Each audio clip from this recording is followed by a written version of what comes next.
Ladies and gentlemen, welcome to the wonderful world of video game addiction. It's a magical place where the sun never shines, and neither do you. Why bother with real life when you can live in a pixelated paradise? Who needs friends when you have NPCs? And forget about a job, you've got loot boxes to open, but wait, there's more. Video game dependency isn't just a hobby, it's a lifestyle. A lifestyle that involves forgetting to eat, sleep, or shower. But hey, at least you're saving money on groceries and water bills, right? Wrong! You're spending it all on virtual currency and DLCs. Let's face it, video game addiction is the gift that keeps on taking. So buckle up, folks. We're about to dive deep into the dark side of gaming. Now you might be thinking, come on, John, it's just a game. How bad could it really be? Well, let me introduce you to Dave, a 32-year-old man who lost his job, wife, and house because he couldn't stop playing World of Warcraft. Dave's life became a real-life version of The Sims, except instead of controlling a virtual character, he was the one being controlled by the game. Meet Sarah, a college student who failed out of university because she was too busy farming virtual crops in Stardew Valley to attend classes.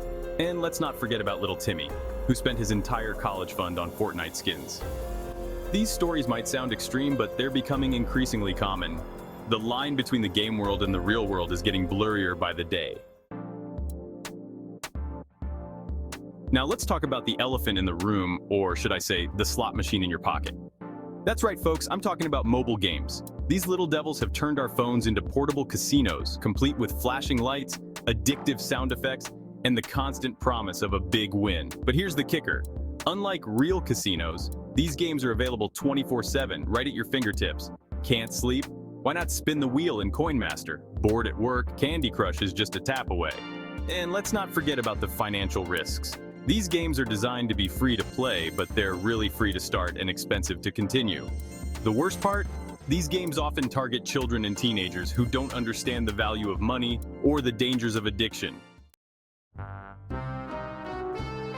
Section 4. Mind games, how developers hack your brain. Now you might be wondering, how do these game developers sleep at night? Well, probably on very expensive mattresses stuffed with cash. You see, these digital puppet masters have turned manipulating human psychology into an art form. First up, we have the classic variable reward schedule. It's like a slot machine, but instead of coins, you're getting virtual items or progression. Then there's the sunk cost fallacy. You've already invested so much time and money into the game, so you might as well keep going, right? Wrong. Let's not forget about social proof and fear of missing out. Games nowadays are designed to make you feel like you're part of a community.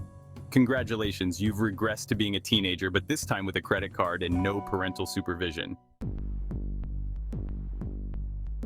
Section 5. Pay to win, lose to live. The great gaming scam. The pay-to-win model. The gaming industry's equivalent of selling snake oil. First, create a problem, impossibly difficult levels or grinding. Then sell the solution, power-ups or shortcuts. The worst part, these games are often advertised as free to play. Free to play? More like free to be constantly reminded of how much better the game would be if you just spent a little money. These games often use virtual currencies to obscure the real cost of items. It's not $5, it's 500 gems. And let's not forget about the whales. The big spenders who keep these games afloat. It's like watching someone set their money on fire, except instead of warmth, they're getting virtual items that will be obsolete in the next update. Section 6. Gambling 2.0. When games become a high-stakes habit. Now, let's talk about the final boss of gaming addiction gambling mechanics in video games. It's like the gaming industry looked at casinos and thought, how can we make this more accessible and addictive? The answer? Loot boxes, gacha systems, and other randomized reward mechanics. These systems prey on the same psychological vulnerabilities as traditional gambling. The thrill of the unknown, the hope of a big win, the fear of missing out, it's all there. But now it's wrapped up in a colorful package that's available to anyone with a smartphone or gaming console. The really insidious part?